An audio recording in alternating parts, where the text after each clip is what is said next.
Well, hello to Sterling and Roman and Cleo, Winnie, and James.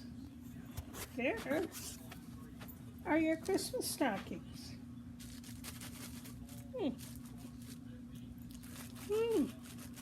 They make noise. But today, I am going to read you a story that probably my grandmother read to her mother. Whoa! It's a story that's very, very old, but it's still a fun story, and it's called The Velveteen Rabbit.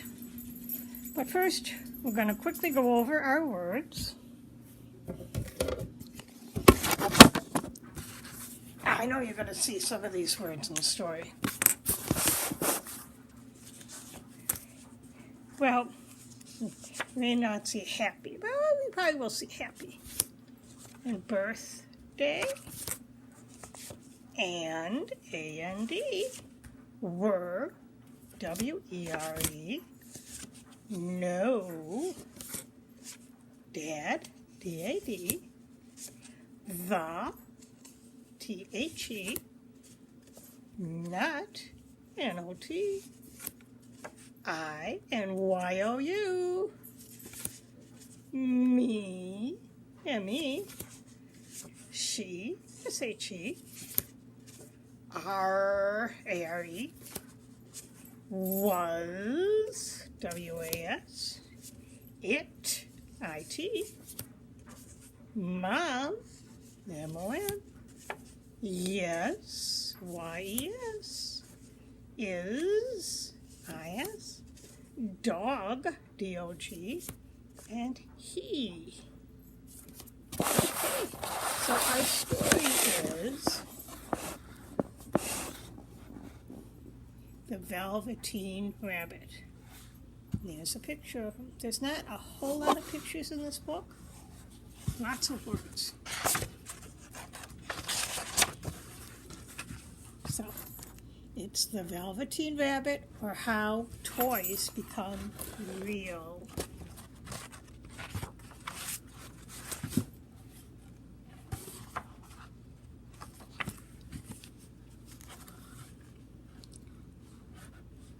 The Velveteen Rabbit, or How Toys Become Real. There was once a Velveteen Rabbit, and in the beginning he was really splendid. He was fat and bunchy as a rabbit should be. His coat was spotted brown and white, and he had real thread whiskers, and his ears were lined with pink sateen. On Christmas morning, when he wedged into the top of the boy's stocking with a sprig of holly between his paws, he was charming. There were other things in the stocking, nuts and oranges and toy engines and chocolate almonds and clockwork mouse, but the rabbit was quite the best of them all. For at least 2 hours the boy loved him. And then aunts and uncles came to dinner, and there was great rustling of tissue paper and unwrapping of parcels, and there's the rabbit. In the excitement of looking at all the new presents, the Velveteen Rabbit was forgotten. For a long time he lived in the toy cupboard or on the nursery floor, and no one thought much about him. He was naturally shy, and being only made of velveteen, some of the more expensive toys quite snubbed him. The mechanical toys were very superior and looked down on everyone else, and they had modern ideas and pretended that they were real. The model boat, who lived through 2 seasons, lost most of its paint, caught the tone from them, never missed an opportunity to refer to his rigging in technical terms. The rabbit could not claim to be a model of anything, for he didn't know that real rabbits existed. He thought they were all stuffed with sawdust like him, and he understood that sawdust was quite out of date, should never be mentioned in modern circles. Even Timothy, the jointed wood lion, was made by the disabled soldiers and should have a broader view, but he put on airs and pretended that he was connected with the government. Between them all, the poor little rabbit was made to feel very insignificant and commonplace. The only person who was nice to him was the skin horse. I'll show you a picture of the skin horse. Here's the horse who was nice to the rabbit. The skin horse lived longer in the nursery than any of the others. He was so old that his brown coat was bald in patches and he showed seams underneath. Most of the hair in his tail had been pulled out. He was wise, for he had seen a succession of mechanical toys arrive to boast and swagger, and by break their mainsprings and pass away. He knew that they were only toys, would never turn into anything else, for nursery magic is very strange and wonderful, and only playthings that are old and wise and experienced, like the skin horse, understand it all. "What is real?" asked the rabbit one day when they were lying side by side. Before Nana came in to tidy the room. "Does it mean having things that buzz inside of you and stick out?" "Real isn't how you're made," said the skin horse. "It's the thing that happens to you when a child loves you for a long, long time, not just to play with, but really loves you. Then you become real." "Does it hurt?" asked the rabbit. "Sometimes," said the skin horse, for he was always truthful. "When you're real, you don't mind being hurt." "Does it happen all at once, like being wound up?" asked, "or is it bit by bit?" "It doesn't happen all at once," said the skin horse. "You become. It takes a long time. That's why it doesn't often happen to people who break easy or have sharp edges. Generally, by the time you're real, most of your hair has been loved off, your eyes drop out, and you get loose joints. But those things don't matter." So that's a picture of the horse talking to the rabbit.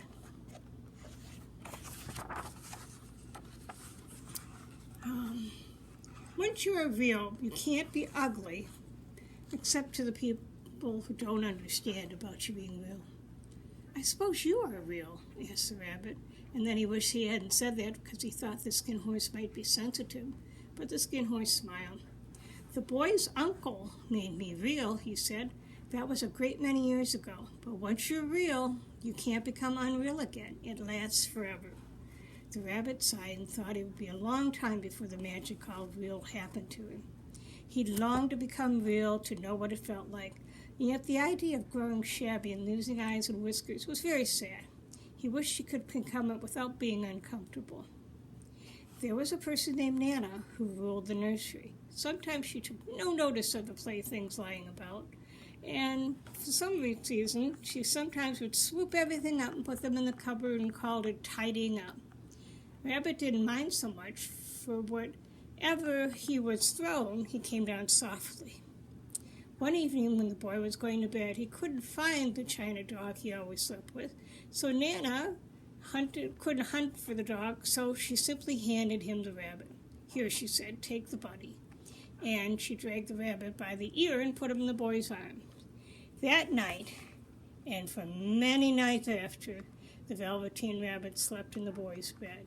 At first he found it uncomfortable, for the boy kind of hugged him tight and sometimes rolled over on him, sometimes pushed him under the pillow. But very soon he grew to like it, for the boy used to talk to him and made nice tunnels for him under the bed. And they had a splendid games together and whispered to each other when Nana was away. And when the boy dropped off to sleep, the rabbit would snuggle close to him and sleep, and the boy's hands clasped around him all night.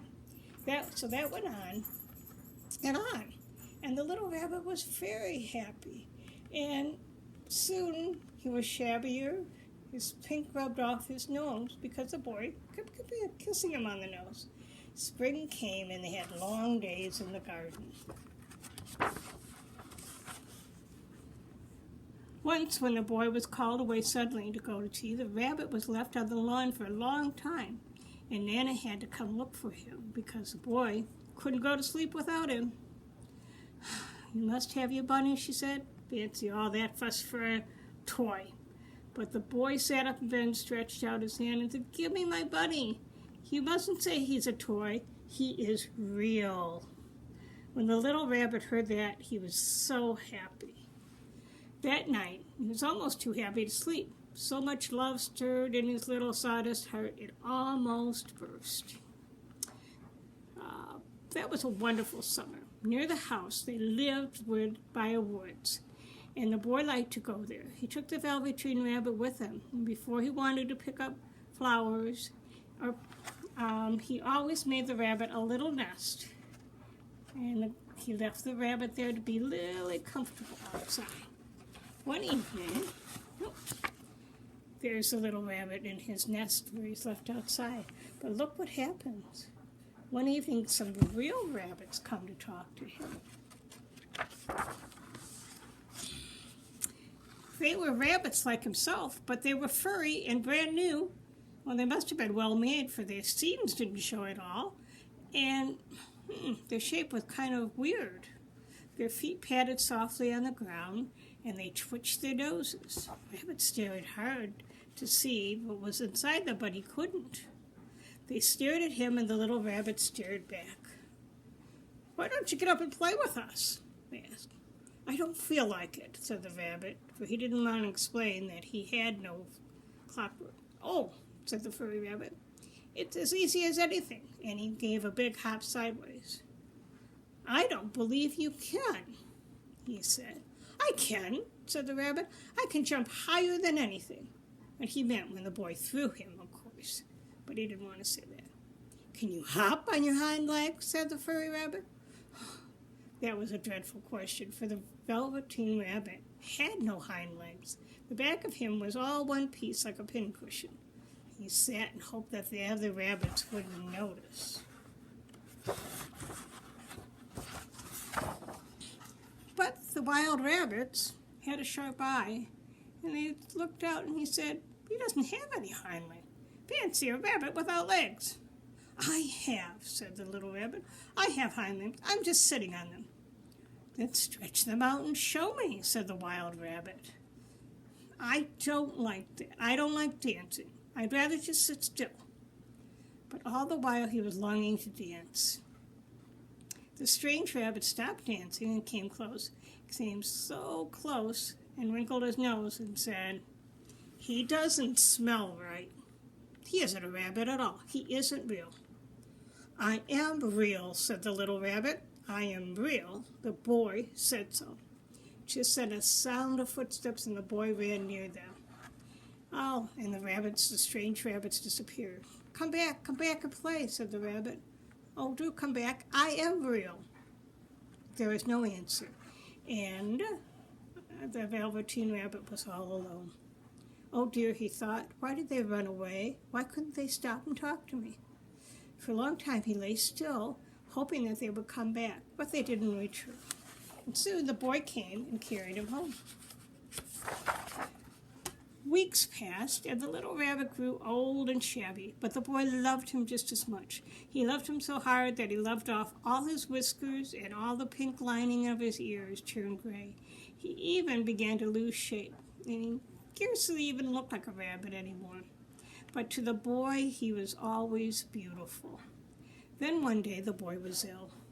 His face grew flushed, and he talked in his sleep, and the little body was so hot that it burned the rabbit when he held him close. Strange people came and went, and the Velveteen Rabbit got hidden in the bedclothes, but he tried to stay right with the boy. It was a long, weary time for the boy because he was too ill to play, and the little rabbit found it dull with nothing to do. But he did snuggle down close to the boy. Soon he thought the boy will be well again, and they can go out into the garden. It was a bright sunny morning, and the window stood wide open, and they carried the boy out on the balcony, wrapped in a shawl. And the little body was tangled up in the bedclothes. Oh, the boy was going to go to the seashore tomorrow. There's another picture of the rabbit. Everything was arranged, and now they were doing the doctor's orders. Hurry, thought the little rabbit. Tomorrow we're going to go. Hooray, thought the little rabbit. Tomorrow we're going to go to the seaside. Just send Nana caught sight about. How about this bunny? Oh, that.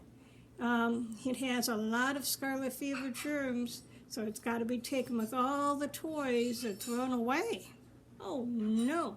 So the little rabbit was put in a sack with old picture books and trash. That was to take it out into the garden. That night, the boy slept in a different bedroom, and he had a new bunny to sleep with. It was a splendid bunny, all white and real glass eyes, but the boy was too excited about going to the seaside tomorrow to think about the Velveteen Rabbit. While the boy was dreaming, the little rabbit lay among the old picture books, and he shivered for a little, and he stuck his head out of the bag and looked around. Nearby there was a thick raspberries growing, and it looked like a little jungle almost. He thought of those long night sunlit hours in the garden and how happy he was, and he seemed to see that all pass before him. Okay. He thought of the skin horse, so wise and gentle, and all that he had told him. What it was like to be loved and to lose one's beauty and become real. And did it end like this? Then suddenly a strange thing happened. From where, a real tear trickled down the shabby little velvet nose of the Velveteen Rabbit, and it hit the ground. A strange thing happened. For where the tear had fallen, a flower grew out of the ground. A mysterious flower, not like anything in the garden. It had slender green leaves and the color of emerald, and the center was like a golden cup. Look at that pretty flower that grew from the tear, from the Velveteen Rabbit's eyes. The blossom opened, and there was the loveliest fairy in the whole world. "Little rabbit," she said, "do you know who I am?" The rabbit looked up and seemed to him that he had seen her before, but She said, "I am the magic fairy. I take all of the playthings that the children have loved. When they are old and worn out and the children don't need them anymore, I come and take them and turn them into real." "Wasn't I real before?" asked the rabbit. "You were real to the boy," said the fairy, "because he loved you. Now you will be real to everyone." And she held the little rabbit close in her arms and flew with him to the woods. It was light now, and all the forest was beautiful. "I've brought you a new playfellow," the fairy said. "You must be kind to him and teach all he needs to know in Rabbit Land, for he is going to live with you forever and ever." She kissed the little rabbit again and put him down. "Run and play, little rabbit." But the little rabbit sat still for a moment and never moved. When he saw all the wild rabbits dancing around him, he suddenly remembered his hind legs, and he didn't want to see that he was made of one piece. He didn't know that when the fairy kissed him that last time, she changed him altogether. He sat there a long time, too shy to move, but then something tickled his nose. Before he thought about it, he lifted his hind toe to scratch it. He found that he actually had hind legs. Instead of dingy velveteen, he had brown fur and shiny ears that twitched by themselves, and whiskers so long that they brushed the grass. He gave a leap of joy using his hind legs, so that when he sprang, then jumped sideways and whirled around and danced just like the others had.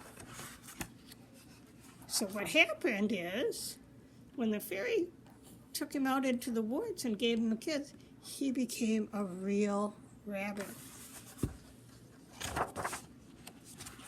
He was a real rabbit at last, and was with the other rabbits.